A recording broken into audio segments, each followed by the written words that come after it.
Hey, what's up, everybody? This is Dr. Steve Schlentz. I want to welcome you back to another episode of Dental Practice Freedom Radio. And I have no idea what day lockdown this is. I think we're on like 2 weeks and 4 days or something, and we got another month to go. And man, just stay safe out there. And I know it's crazy times. This is very unprecedented times for your practice, for you personally, for myself. We're all kind of going through this together, and I don't think anybody originally, well, I wouldn't think anybody had anticipated this. I don't think anybody here in the States had anticipated this. And, we originally were planning, hey, 2 weeks, we go reconnect and kind of slow down and pause. And now it's like, okay, well, this could be like a 3-4 month thing. And this is going to be a lot longer than we anticipated. And it's just causing everybody to start to, shift and move in different directions. And we all kind of have to reinvent ourselves right now. And you want to keep the main thing, but you also have to be a little bit flexible. And that's actually going to be the point of this podcast episode today. It's going to be, are you paper-mache or are you a ball of clay? That's the premise of today's podcast episode. And we're going to get into that, what that actually means. And we kind of identify, are you paper-mache or a ball of clay? Just wanted to give you a brief update, though. I don't know if you guys have seen this. I just did a webinar for what was called the Cureton Academy. And I've never heard of this company before, but it's a European-based company. And it's kind of like Oral-B in a lot of ways, but it's in Europe. And so we just did a webinar that was 3 things you have to do during the pandemic, or 3 things to focus on during the pandemic. I kicked off a 5-day webinar series, and that's all the rage right now. We're all doing these, free CE events, and it's fantastic. But I couldn't believe it. There was 1,300 people that had registered for this webinar. And that's crazy to me. It's insane the volume of people that registered for that webinar. And on that webinar, I think you can go to the Cureton Academy. I'm actually going to put a link here. You might be able to get the recording if you still register. You can get a free CE. They'll have it on demand. But we had some technical difficulties, and I actually think it was because there were so many people that were not just registered, but live watching the webinar, that the whole thing just shut down like twice. So we had to kick it back up. I went 45 minutes through this thing, and I realized that only 7 minutes of it had recorded, but I put my phone on airplane mode so they couldn't get a hold of me. And the way that the screen was set up is once you start recording something, you actually can't see that you're froze. And so I was screen sharing everything, and I was talking, and I knew I was there, but I was froze. I was lagged out. So it all worked out. We were able to re-record it. There's still people live, and I thank them for continuing to watch me live as I went through that process.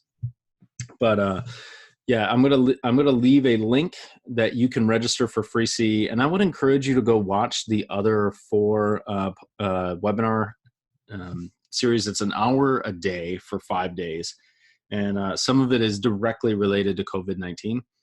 Mine was kind of a hybrid. Which was more along the lines of, these are things you should be working on during the pandemic, but these are things you should work on regardless of whether or not there was a pandemic, because it's the 3 fundamental things that I think every practice owner should work on. And so I encourage you to check that webinar out.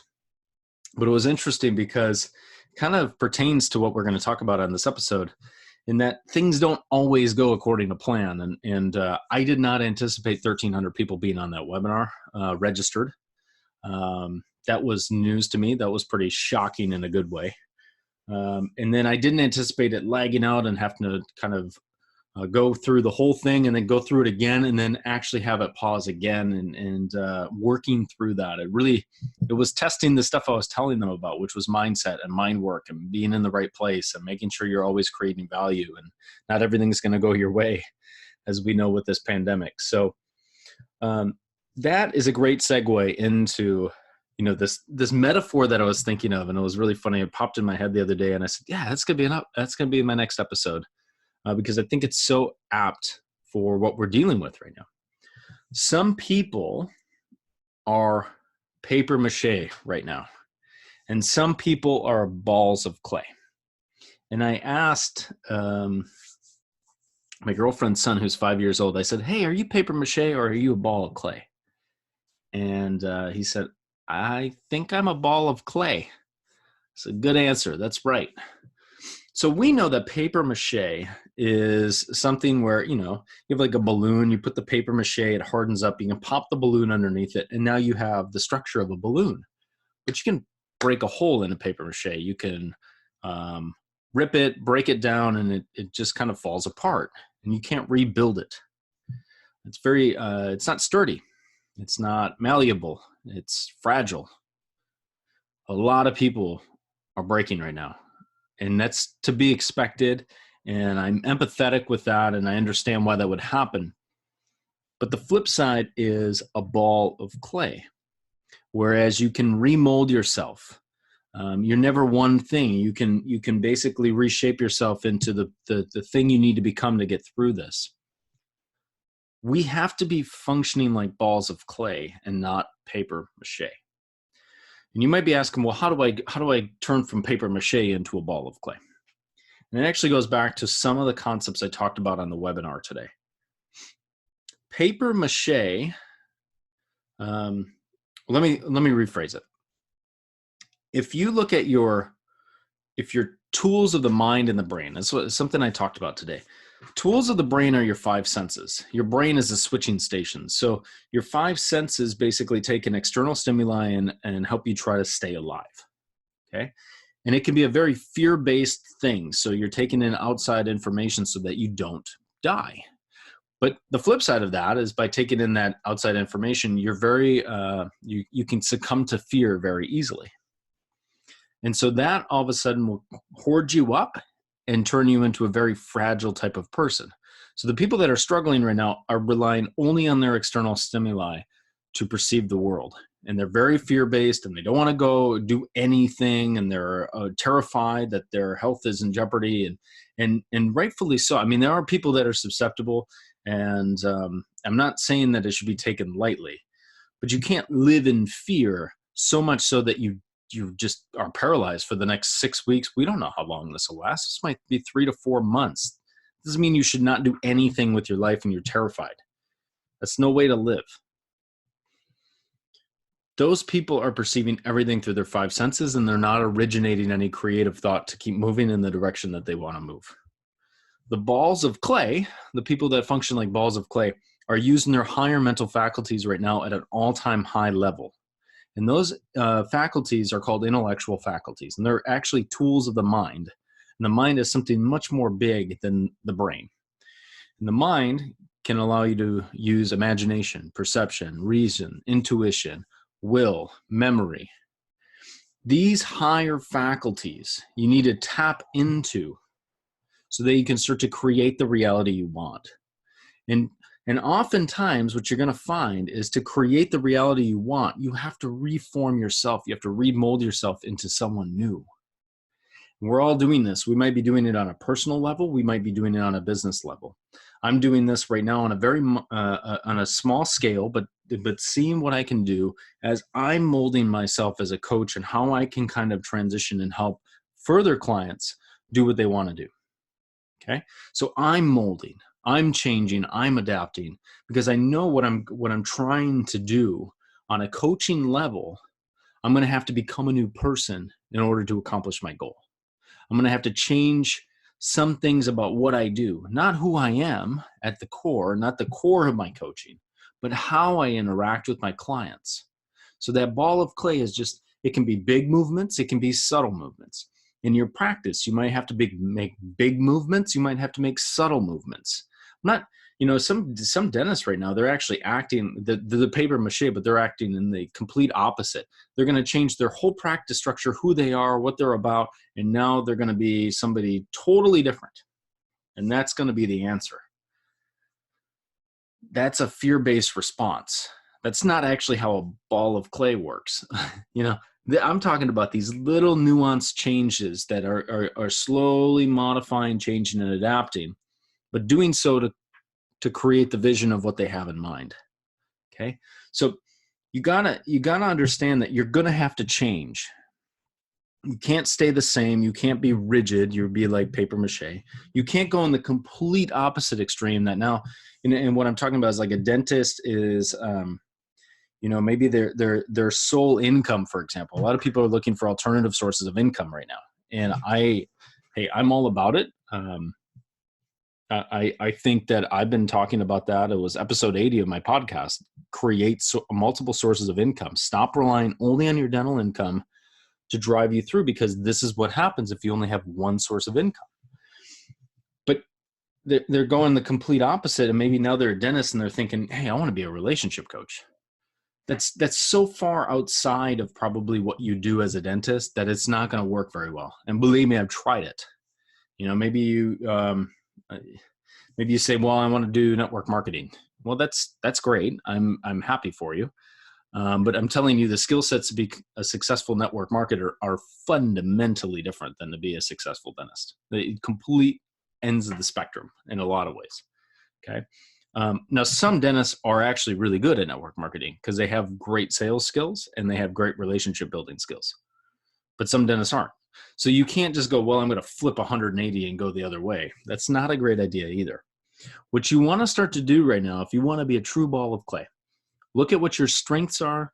Look at what you're trying to accomplish. Maybe you say, hey, now is the time that I want to start to think differently about my practice. And I've wanted to do this. And I'm going to make some tweaks here. I'm going to just continue to create what I want.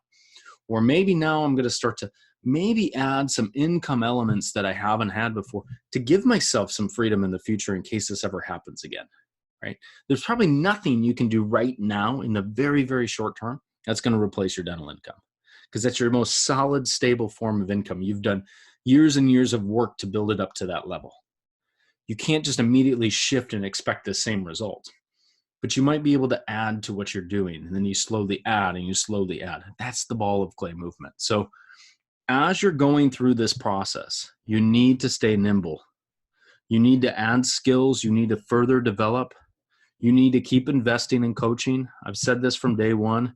The one thing you should not completely pull back from right now is coaching.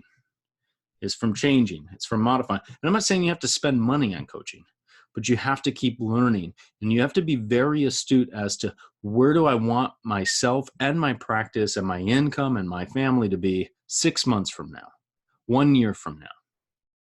You can't be focused so much on the short term. It's important to apply for your SBA loans. It's important to drop your overhead as much as possible and your expenses.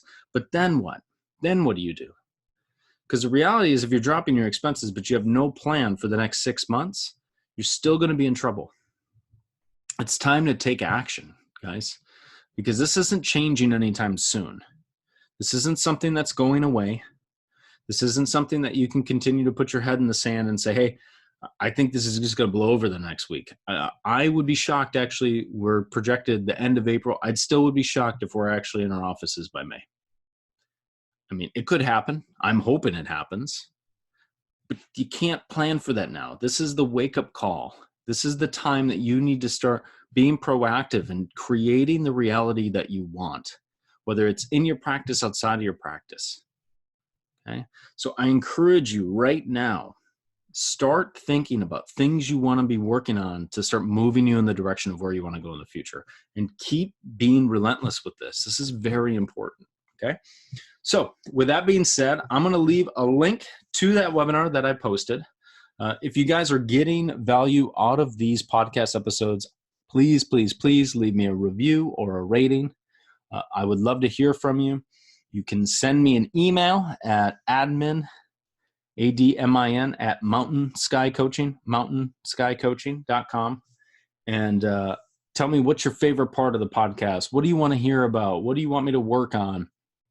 And I listen to every email. I listen to every review, rating, good, bad. I want to be interactive with you guys as the listeners. You guys have been with me for a long time, and I appreciate that. If you're ready to start to talk about what you want your practice to look like and hop on a coaching call with me, I'm offering free coaching calls right now to any existing client or potential client, just as a way to help you to the best of my abilities get through this. And I just want to thank you guys so much for tuning in every time, showing up, doing the work. And I can't wait to see what this is going to look like on the other side, because I think dentistry as a whole is going to start to radically transform for the better. And we're waiting to go. And now is the time. Now is the time to step up. So with that being said, guys, thank you so much for tuning in, and I'll see you at the next episode.